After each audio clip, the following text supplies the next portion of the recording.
यं ब्रह्मा वरुणेन्द्र रुद्र मरुतः स्तुवन्ति दिव्यस्तवै वेदै साङ्गपदक्रमोपनिषदै गार्यन्ति यं सामगा ध्यानावस्थित तद्गतेन मनसा पश्यन्ति यं योगिनौ यस्यन्तं न विदुषुरासुरगणा देवाय तस्मै नमः श्रीमच्चन्दन चर्चितो जलपू शुक्लाम्बरा मल्लिका मालालङ्कृत कुण्डला परविल सन्मुक्तावली शोभिता सर्वज्ञान निदान पुस्तक धरी रुद्राक्षी माला धरी वाग्देवी बदनाम्बुजे बसतु मे त्रैलोक्ये माता चिरम मुखं करोति वाचालं पंगु लंघयते गिरिम यत्कृपातहं वन्दे परमानंद माधवम नमो भगवते तस्मै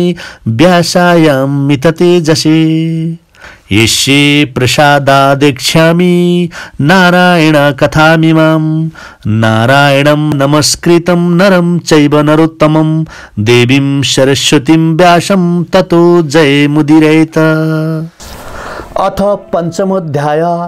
कुमारजी आज्ञा गर्नुहुन्छ, हे अगस्त्य मुनि, दक्ष प्रजापतिले आफ्ना 33 कोटी कन्या 33 कोटी देवतालाई कन्यादान दिएर सबैलाई ज्वाइँ तुल्याइरहेको र विष्णु भगवानको छलले सतीदेवीलाई श्री महादेवले विवाह गर्नुभएको र कैलाश गएको बेलामा लोक यथार्थ देखाउनु भएको विचित्र लीला र सतीदेवीले महादेवको दिव्य स्वरूप र अलौकिक कैलाश भवन देखेर प्रसन्न भएको कुरा संक्षेपमा मैले तपाईलाई सुनाइसकेँ। अब तिमीलाई के सुन्ने इच्छा छ? अब तपाईलाई के सुन्ने इच्छा छ भन, म सुनाउने छु। यति कुमारले भनेपछि अगस्त्य मुनि बिन्ती गर्दछन्, हे कुमार, त्रिपुर भनेको कुन कुन हुन्? श्री महादेवले ती सबैलाई कसरी मार्नुभयो? अघि जब वराहरूपी भगवान विष्णुले हिरण्याक्षलाई मार्नुभयो तब सम्पूर्ण दानवहरू अति दुखी भई विषाद गर्न लागे अनि मय नाम भएको दैत्यले मनमा बडो खेद गरी विचार गर्न लाग्यो। कामदेव नहुँदा रति जस्ती चिन्तित भइन्, त्यस्तै त्यो दैत्यको राजा मय त्यसबखत चिन्ताग्रस्त भयो अनि व्यर्थ चिन्ता गरेर मनोरथ पूर्ण हुने होइन, इच्छा पूर्ण पार्न त परिश्रम गर्नुपर्छ भन्ने विचार गरी अन्य दुई दैत्य तारक र विधुनमाली नामका आफ्ना साथीलाई समेत लिई त्यो मयले ठुलो अधोरको तपस्या गर्न लाग्यो। ती तीनैजना दैत्य माघ पुषको जाडोमा हिमालयमा गएर बस्दथे। जेठ वैशाखको घाममा मरुभूमिमा गएर पञ्चाग्नि तापी तपस्या गर्दथे। वर्षाकालमा छानो नभएको चौरमा बसी तपस्या गर्दथे। यस्तै प्रकारले तपस्या गर्दा गर्दा तिनीहरूले दिव्य 10,000 वर्ष बिताए। अब ती दैत्यका देहमा केवल हाड र छाला मात्र बाँकी रह्यो। फेरि ठुला सुखबाट पनि च्युत भए तैपनि सूर्य समान तेजस्वी देखिन लागे र तिनको कठोर तपस्या देखेर ब्रह्माजी प्रसन्न भई ती तीनैजनाका अगाडि गएर प्रकट भई भन्न लाग्नुभयो, हे दैत्यमा श्रेष्ठ भएका दानवीर हो, तिमीहरूको तपस्या देखेर म प्रसन्न भए। अब तिमीहरूका मनमा जे इच्छा छ सो वर माग, म दिन्छु। यति ब्रह्माजीको आज्ञा सुनेर तिनीहरूले ब्रह्माजीलाई साष्टाङ्ग दण्डवत प्रणाम गरी केवल घुँडाले मात्र भूमि स्पर्श गरी दुवै हात जोडी बिन्ती गरे, हे ब्रह्माजी, यदि हजुर हामीदेखि प्रसन्न हुनुहुन्छ भने हामीलाई अवध्यत्य वरदान दिनुहोस्। बल पराक्रमा पनि ठुलो होस् अनि विमान समान आकाशमा म जो 3 पुर बनाउने छु त्यसमा कुनै पनि मनुष्यको गति नहोस्, जस्तो रीतिले हाम्रो मृत्यु नहोस्। हामी ठुला बलवान र पराक्रमी हौँ, उही वरदान प्रदान गर्नुहोस्। यस्ता तरहले अवधत्व वरदान मागेको सुनि ब्रह्माजी भन्नुहुन्छ, हे दानव हो, त्यस्तो अवधत्व वरदान दिन म असमर्थ छु। मृत्युको अवकाश राखेर अर्को वर माग, म अवश्य दिनेछु, यसमा अन्यथा नमान। यसरी ब्रह्माजीले आज्ञा गर्नुभएको सुनि मय दैत्य फेरि भन्दछ, हे प्रभु, मैले अघि बिन्ती गरे जति सबै कुरा होस्। मृत्युको विषयमा मैले बनाएका ती तीनै पुर जब पूर्ण 10,000 वर्ष पुग्ला, केवल 1 निमेषका लागि मात्र एक सरल ऊर्ध्व रेखामा तलमाथि भएर रहनेछन्। त्यस आधा निमेषभित्र जो एक प्रकारले एक बाणले ती 3 पुरलाई नाश गरोस्, त्यही वीर मात्र हामीलाई मार्नमा समर्थ होस्। यस प्रकारको त्यो मय दानवको वचन सुनि तथास्तु भनी ब्रह्माजी सत्य लोकतिर जानुभयो। अनि त्यस मय नामका दानवले पनि सारा जगत नाश गर्नका लागि आदि कल्पमा 3 पुरको रचना गरेको थियो। ती 3 पुरमा पहिलो पुर चाहिँ फलामको तयार गरायो अनि अर्को चाहिँ चाँदीको बनायो र तेस्रो पुर सुनको बनायो। ती 3 पुर चन्द्रमाका किरण लाग्नाले अति शीतल भएका, स्थान स्थानमा आँखी झ्यालहरू बनेका, घरका अटालीहरू पनि अग्ला र राम्रा बनेका, आँगनहरू झन राम्रा राम्रा ढुङ्गाहरूले छापेका, स्थान स्थानमा सुवर्ण मण्डित उत्तर पुरद्वारहरू पनि तयार गराएका, स्थान स्थानमा मणि माणिक्य मोतीहरू राखिएका, बिजुलीको प्रकाश समान रत्नहरूको तेज चारैतिर फैलाएको, चित्र विचित्र हीरा मोती पन्नाहरू जडेको, वायुको वेग लाग्नाले फरफराएका ध्वजा पताकाहरूले शोभायमान भएका, घरका पङ्क्तिहरू रत्न समूहका जडाउ भई शोभायमान भएका, मार्गहरू सिँगारेर अति राम्रा तयार पारिएका घरहरू, विमान रूप पुरहरू र लाखौँ अमूल्य रत्नहरूले शोभायमान हजारौँ बाग बगैँचा बनाई त्यसमा बिरुवाहरू पनि राम्रा राम्रा षष्ठ ऋतुहरू का फल लागेका र फूलहरू फुलेका उत्पन्न गरायो। तलाउ पनि हजारौँ प्रकारका कमलहरूका फूल फुली शोभायमान भएका तयार गरायो। यस्ता प्रकारले ती त्रिपुरका दैत्यहरूका घर सबै प्रकारले शोभायमान भएको तयार भए।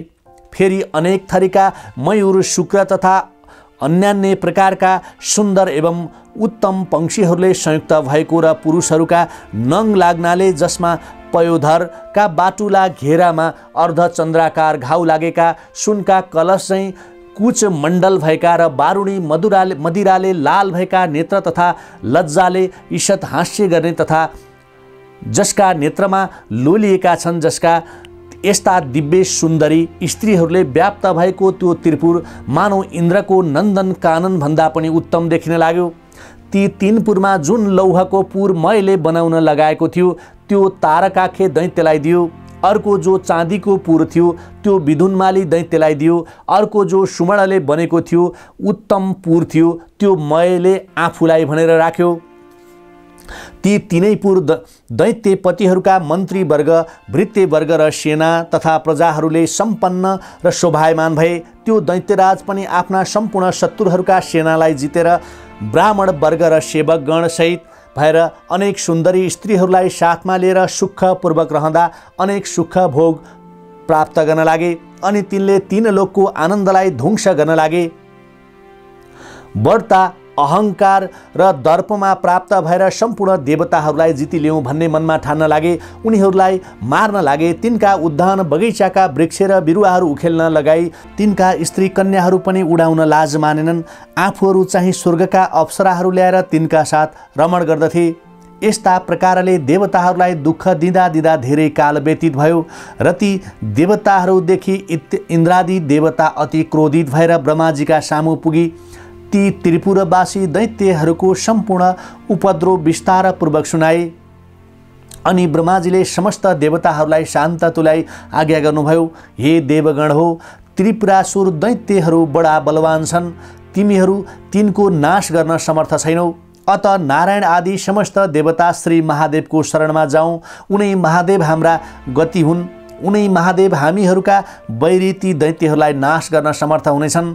यस प्रकारको ब्रह्माजीको आज्ञा सुनेर हवस भनी ब्रह्मा, इन्द्र, सूर्य, चन्द्र, वायु, वरुण, अग्नि आदि सबैले ब्रह्माजीलाई अघि लगाई कैलाश गएर महादेवको दर्शन पाई अनेक प्रकारले भक्ति भावपूर्वक स्तुति गरे। महादेवले देवताहरूको स्तुतिबाट प्रसन्न भएका देवताहरूका मनको इच्छा जानेर आज्ञा गर्नुभयो, हे देवता हो, जे इच्छा छ सो वर माग। तिमीहरूको स्तुतिले म प्रसन्न भएँ। फेरि मेरो निम्ति अदे अथवा दिन नसक्ने वस्तु संसारमा केही पनि छैन। महादेवले यस्तो आज्ञा गर्नुभएको सुनि सम्पूर्ण देवताहरू बिन्ती गर्दछन्, हे प्रभु, ब्रह्माजीको वरदानले उन्मत्त भएका मय आदि दैत्यहरूले हाम्रा उर्वशी आदि अप्सराहरूलाई पनि लुटेर लगे। उपवनका सम्पूर्ण राम्रा राम्रा फलफुलका बोट बिरुवा पनि लुटी सारा उद्यान बगैँचाहरू पनि नष्ट भ्रष्ट पारिदिए। सबै देवतालाई नाश गर भन्दै हामीलाई कष्ट दिन्छन्। हे भगवान, ती दैत्यको संहार गर्न ब्रह्मा पनि समर्थ छैनन् र विष्णु पनि समर्थ छैनन्। अत भगवान जे जस्तो गरेर देवताहरूको जय कल्याण हुन्छ सोही वरदान बक्सनु हवस् भनी अनेक प्रकारले स्तुति प्रार्थना गरे। पछि महादेवजी प्रसन्न देवताहरूलाई सान्त्वना दिएर आज्ञा गर्नुभयो, हे देवगण हो, तपाईहरूले एक एक अंश धारण गरेर रुद्र तेजोमय रूप भई ती दानवहरूको नाश गर्नुहोस्। यति महादेवको आज्ञा सुनेर देवताहरू फेरि बिन्ती गर्दछन्, हे भगवान, हामी हजुरका तेजको सहस्रांशको एक अंश पनि धारण गर्न असमर्थ छौँ। माहेश्वर तेज धारण गर्न त परै रहोस्, हेर्न पनि हामीहरूको सामर्थ्य पुग्दैन। हे भगवान, हामीहरूप्रति प्रसन्न हुनुहोस्। हामीले केही गरे पनि ती दैत्यलाई जित्न सकेनौँ। हे विशम्भर, हजुर स्वयं त्रिपुरासुरलाई मारी बक्सनुहोस्। ती दैत्यलाई ब्रह्माको वरदान प्राप्त भएको छ। दिव्य 10,000 वर्ष बितेपछि ती तिनै पुरको केवल आधा निमेषसम्म मिलन हुनेछ। त्यही आधा निमेषभित्र एकै बाणले जो त्रिपुर भस्म पार्ला त्यसैबाट तिनीहरूको मृत्यु होला, अन्यथा कुनै प्रकारले पनि तिनीहरूको मृत्यु हुने छैन। ब्रह्माबाट यस्तो वरदान पाइसकेका दैत्यहरूको नाश गर्ने हाम्रो शक्ति छँदै छैन प्रभु। त्यसैले हे प्रभु, हामी उपर प्रसन्न हुनुहोस्, हामी उपर कल्याण गर्नुहोस्। त्यस त्रिपुरासुरको संहार गरिबक्सनुहोस्। यस्ता प्रकारले स्तुति गर्ने र खिन्न भएका देवताहरूलाई सान्त्वना वा आश्वासन दिँदै महादेवले भन्नुभयो, हे देवगण हो, यदि यस्तो भेदन गर्न नसकिने त्रिपुर छ भने ब्रह्मादि देवताको हित कल्याणका निमित्त म एकै बाणले ती तिनै पुरलाई भस्म पारिदिनेछु। म दिव्य रथमा बसेर त्यो त्रिपुरको नाश गरिदिनेछु। ती दानव वीरहरूले रक्षा गरिएको त्रिपुरसँग लड्दा मेरो तेज बल सम्हाल्न सक्ने हिमालय पर्वत समान मेरो निमित्त तपाईँहरू एउटा रथ तयार गर्नुहोस्। महादेवको यस्तो वचन सुनेर सकल देवताहरू हवस् भनी महादेवलाई नमस्कार गरेर प्रसन्न भए। अनि हे अगस्त्य मुनि, महादेवका निमित्त स्वयं विश्वकर्माले सम्पूर्ण देवता रूपी अवयवले युक्त भएको सुवर्णमय रथ तयार गराए। त्यस रथको दाहिने पाङ्ग्रा सूर्य नारायण भए, उत्तरतिरको चक्र चन्द्रमा भए, दक्षिण चक्रमा द्वादश सूर्यभूषण गहना बनाइए, उत्तर चक्रमा 16 कला 27 नक्षत्र भूषण गराइए। 6 ऋतु पनि रथको दायाँ बायाँ राखिए। आकाश त्यो रथको गजुर बनाइए। मन्दराचलको पाङ्ग्रो अड्याउने दण्ड बनाए। अस्ताचल र उदयचल दुवै पर्वत 2 पाङ्ग्राको चुक्कुल तुल्याइए। ऐन्द्र सम्वत्तर रथको बेग भए। 4 समुद्र रथका 4 कुण्डलिका भए। सम्पूर्ण गङ्गादि तीर्थहरू उत्तम वस्त्र आभूषणहरू पहिरी स्त्री रूप धारण गरी हातमा चमर लिएर त्यसै रथमा बसे। लगाम समाई रथ हाँक्ने सारथी स्वयं ब्रह्मा भए। ब्रह्मा स्वरूप ओमकारको कोर्रा बनाइए। विन्ध्याचलको छत्र निरूपण गरे। मन्दराचल पर्वतको पार्श्व दण्ड बनाए। सुमेरु पर्वतको धनु बनाइयो। श्री शेषनाग धनुको ताँदो भए। सरस्वती देवी घण्टा भइन्। साक्षात नारायण विष्णु भगवान अग्नि बाणको टुप्पो भए। 4 वेद रथका 4 पाङ्ग्रा भए। 4 घोडा भए। ताराहरू ती घोडाका गहना भए। यस्ता प्रकारले हे अगस्त्य मुनि, यो ब्रह्माण्डमा जति र जे चिज छन्, वस्तु छन्, ती सबै त्यस रथका अवयव भए। यस्ता प्रकारले धनुष र बाण समेत भएको रथ तयार भइसकेपछि शङ्कर भगवान पृथ्वी र आकाश कम्पित पार्दै त्यस रथमा चढ्नुभयो।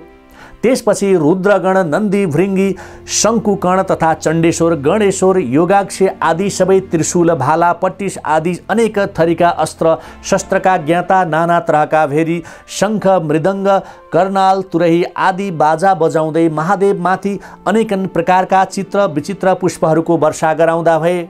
महादेवको रुद्र तेज सहन नसकेर सम्पूर्ण देवताहरू मोहमा प्राप्त भए। महादेवले सकल देवगण मोहमा भएको जानेर आफ्नो तेज खिची केही कम पार्नुभयो र देवगण रुद्रगणको तेज सहन गर्नका लागि किञ्चित समर्थ भए।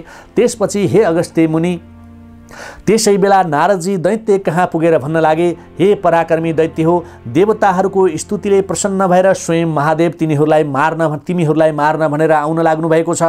अब तिमीहरूको जस्तो इच्छा हुन्छ उसै गर, नत्र तिमीहरूको अवश्य संहार हुनेछ। यस्ता प्रकारको नारद मुनिको वचन सुनेर मैले आफ्ना मित्र र सहायक तारक र बिन्दुमाली सहित सम्पूर्ण दैत्य दानवहरूलाई नारद मुनिले भन्नुभएको सबै कुरा सुनायो। अनि दैत्यहरूमा श्रेष्ठ तारकले भन्यो, हे राजन, किन व्यर्थ चिन्ता गर्नुहुन्छ? यथार्थमा देवता बद्ध छन्। यो त्रिपुर भेदन गर्न कसले सक्छ र? यदि सम्पूर्ण देवता 100 गन्धर्व किन्नर आए पनि यो त्रिपुर अभेद्य छ। फेरि शत्रुलाई पराजित पार्न साम दाम दण्डभेद आदि अनेक थरीका नीति भए पनि यसरी आइलाग्ने शत्रुलाई पराक्रम गरेर दण्ड दिनु योग्य छ। तारकासुरको यस्तो कुरा सुनि बिन्दुमाली भन्दछन्, हे राजन, बलहीन देवता हामीसित कुनै प्रकारले पनि युद्धमा अघि सर्न सक्दैनन्। मूर्खता गरेर कोही सङ्ग्राममा अघि सरेर आउँछ भने त्यो स्वयं नाश भएर जानेछ। हे राजन, के चिन्ता छ, लडौँ, सम्पूर्ण देवतालाई जितेर स्वर्गलोकको इन्द्रपद भोग गर्नुहोस्। अघिका हिरण्याक्ष र हिरण्यकशिपको पदमा प्राप्त भएर चौधै भुवनका सम्पत्तिको आनन्दले भोग गर्नुहोस्। यस प्रकारको विधुनमाली दैत्यको वचन सुनेर मय भन्दछ, हे दानववीर हो, अब हाम्रो विनाश हुने समय भयो, बुझ्यौ। जुन शत्रु आफूभन्दा बलियो होस् अथवा हीन बलको होस् त्योसित साम दाम दण्डभेद आदि उपाय गर्नु अनुचित होइन। तर सम्पूर्ण संसारका स्वामी प्रभु ईश महेश्वर हुन्। उनी हामीहरू त के देवताहरू भन्दा पनि श्रेष्ठ छन्। यदि उनी आज हामीलाई मार्न आउँदैछन् भने अब यसको उपाय अरू केही पनि छैन, केवल भगवान शङ्करलाई प्रणाम गरौँ। मेरो यही विचार छ। यदि अब हामी अज्ञानले वा अबुझ भएर महादेवका अगाडि गई युद्ध गर्दछौँ भने उनका दृष्टिपातले नै भस्म हुनेछौँ। आज स्वयं भगवान महादेव नै हाम्रो संहार गर्न आउनुहुन्छ भने हाम्रो के गति होला, के गति पुग्छ त? यसमा पनि तिमीहरूले धेरै कालसम्म आसुरी सम्पदाको भोग गरिसक्यौ। त्यसै कारण म भन्दछु, हे दानवीर हो, तिमीहरू अब सुख भोगको आशा नगर, लोभमा नपर, केवल श्री महादेवका शरणमा जाउँ। यस्ता प्रकारले मयका वचन सुनेर नारदजीले भने, ठीक हो महाराज, अब तपाईँको तपस्या क्षीण भयो, समाप्त भयो, ऐश्वर्य भोगको समय पनि सकियो। तथापि सङ्ग्राममा अघि नसरेर नपुंसक झैँ देवताको शरणमा पर्नुभन्दा सङ्ग्राममा वीरगति पाउनु उत्तम मान्दछु। यदि महादेवका हातबाट मृत्यु भयो भने श्री महादेवको प्रमथ गणको अधिपति हुन पाउनुहुनेछ। शरण पर्न गए तापनि देवताको हित र कल्याणका लागि महादेवले तिमीहरूलाई नमारी छाड्ने छैनन् भने। यस्ता दानव वीरका राजा भएर पनि कायरता किन देखाउँछौ? कायरता वा काँतरतादेखि महादेव प्रसन्न कहिल्यै पनि हुने छैनन्, बरु सुरवीरदेखि प्रसन्न हुनेछन्। अत किन नलड्ने, लड। कदाचित जित्यो भने तिनै लोकको राज्य भोग पनि गरौला। नारद मुनिका यस्ता वचन सुनि तारक वा विदुनमाली दैत्यहरू आयुष्यहीन भएकाले भन्न लागे, ठीक हो महाराज, नारदजीबाट जो आज्ञा भयो यो सबै प्रकारले उत्तम हो। मैले पनि तिनका वचन सुनेर अब यिनीहरूको आयुष्य र श्री नष्ट हुने समय भयो भन्ने जानेर नारदजीबाट आज्ञा भएको ठीक र श्रेष्ठकर छ भनेर समर्थन गर्यो। मय दैत्यको यस्ता वचन सुनि नारद मुनि प्रसन्न भए। मयलाई रक्षाबन्धन गरेर सबै दैत्यसहित युद्धमा तत्पर गराई नारदजी महादेव भएको स्थानमा गए। यी सबै दैत्यहरू पनि सङ्ग्राममा विजयको आशा र लालसा राखी अनेक थरीका शस्त्रास्त्रहरूको सुसज्जित भएर तयार भए। बल, बाणासुर, विदुनमाली, तारकाख्य आदि प्रधान दैत्यराजहरू पनि युद्धको निश्चय गरेर मय राजाका अगाडि आएर अनेक थरीका सङ्ग्रामका बाजा बजाई सिंहनाद झैँ गर्जन गर्न लागे। दानवका अपार सेनाहरू नै दानवलाई डर लाग्दा भयानक देखिए। ऊ रथ आयो, उता हेर, ऊ रथको ध्वजा देखियो। ती परस्परमा यस्ता कुरा गर्न लागे। शोक भय त्यागेर रिसाएको अनुहार पारेर नाना प्रकारका शस्त्र अस्त्रले युद्धको निश्चय गरी जस्तै पशु अग्निको समीप जान्छ त्यस्तै ती कालद्वारा प्रेरित घुचेटिएका त्रिपुरवासी दैत्यहरू शिवरथ कहिले आइपुग्छ भनेर हेर्न लागे। कुमारजी आज्ञा गर्नुहुन्छ, हे अगस्त्य मुनि। त्यसै बेला पश्चिम सागरको शिरोभागमा अनेक थरीका ध्वजा पताका आदिले सुशोभित मानव सुमेरु पर्वत समान शिवको अलौकिक रथ देखिन थाल्यो। नन्दीश्वर आदि गणहरूले पनि अघोर स्वरमा सिंहनाद गर्न लागे। दैत्यहरू पनि युद्धका निम्ति समरभूमिमा निस्के। उता चण्डेश्वर पनि दीप्तिमान ठुलो कुठार लिएर प्रचण्ड मुख बाएर देदीप्यमान त्रिशूल हातमा लिई शिवतुल्य पराक्रम देखाउँदै आइपुगे।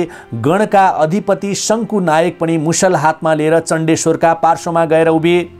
नन्दी, भृङ्गी, वीरभद्र र अनेक शिवगण वज्र, त्रिशूल, गदा परिद लिई युद्धमा अग्रसर भए। दैत्यगण पनि महादेवको रथ आइपुगेको देखेर युद्ध गर्नका लागि अनेक थरीका दिव्य आयुध हातमा लिई समरभूमिमा आए अनि शिवगणहरूसित युद्ध गर्न थाले। ती परस्पर बढ्ता क्रोधित पनि थिए अनि महादेवले त्रिपुरलाई दग्ध भए जस्तै देखेर हास्य गर्दै लड्न भनेर स्थित हुनुभयो र ठुलो सिंहनाद गर्दै युद्ध गर्न लाग्नुभयो। नन्दी पनि महाबली दैत्य गणसित युद्ध गर्न थाले। भृङ्गीले 10 बाण प्रहार गरी विद्युत प्रभालाई भेदन गरे। राता राता नेत्र गरी शिलाले बलपूर्वक ठोक्दा पनि त्यसलाई केही गर्न सकेनन्। तब श्रृङ्गी र ऋटीले विद्युत प्रभाको पृष्ठ देशमा प्रहार गरे।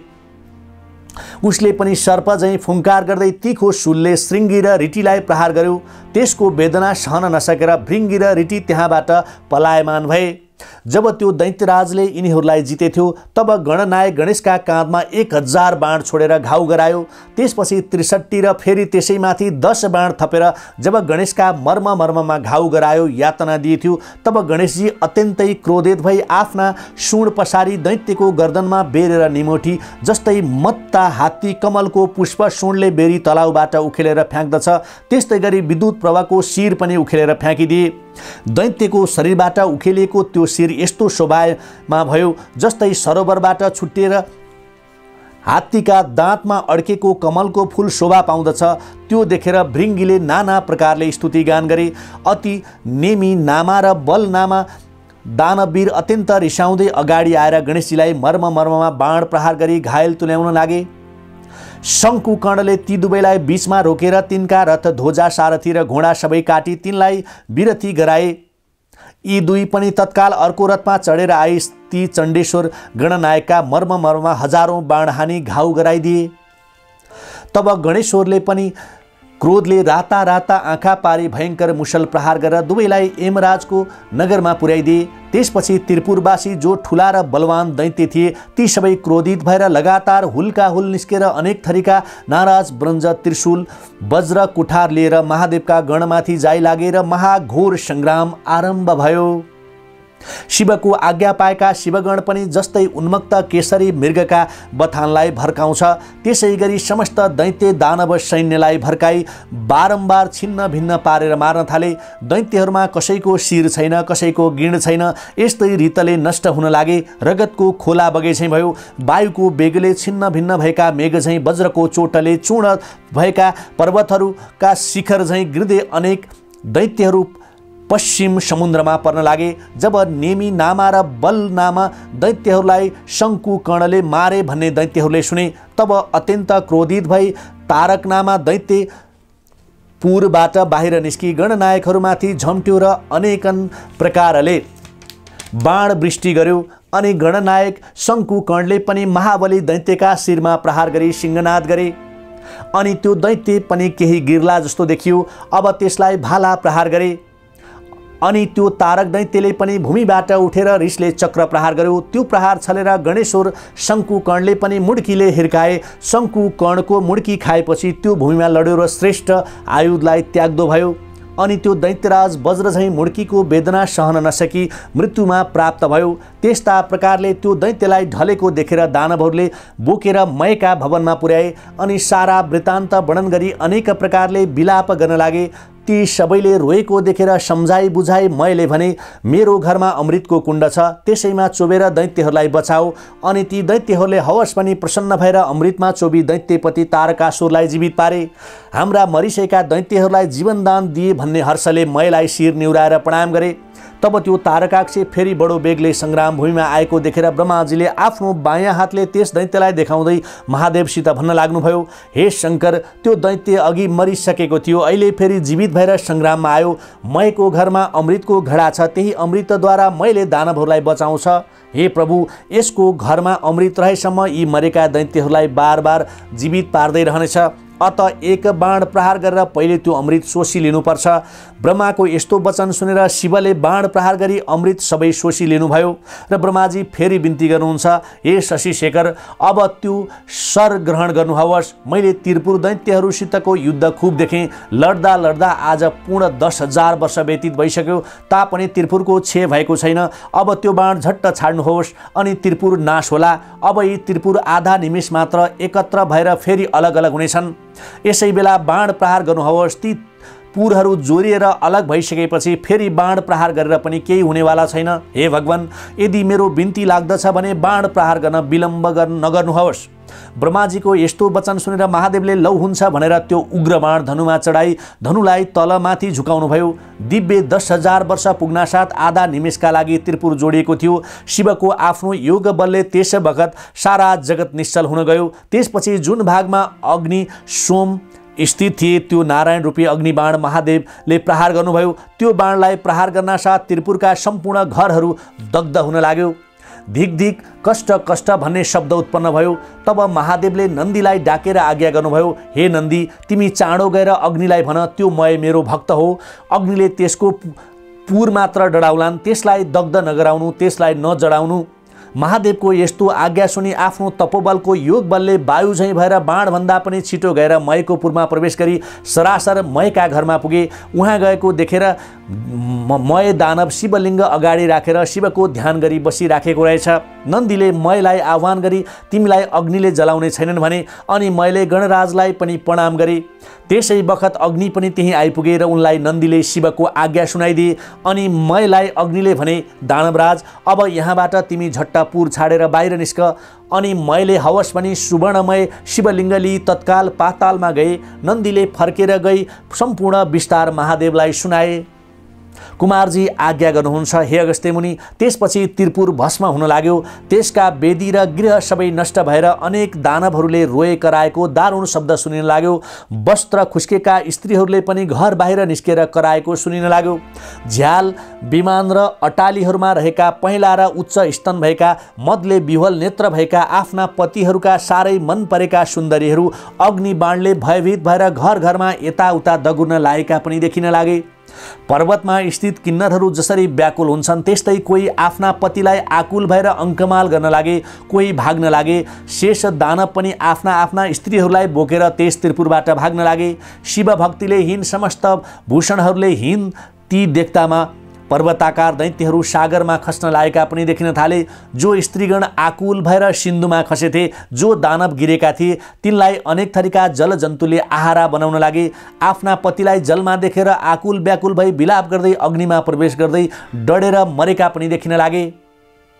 रतिको अन्त्यमा खेदित भएका, फेरि कामवेगले प्रियाका साथमा जाउँ भन्ने लालसा भएका दानवहरू भार्याले सहित अग्निमा डढेर भस्म भए।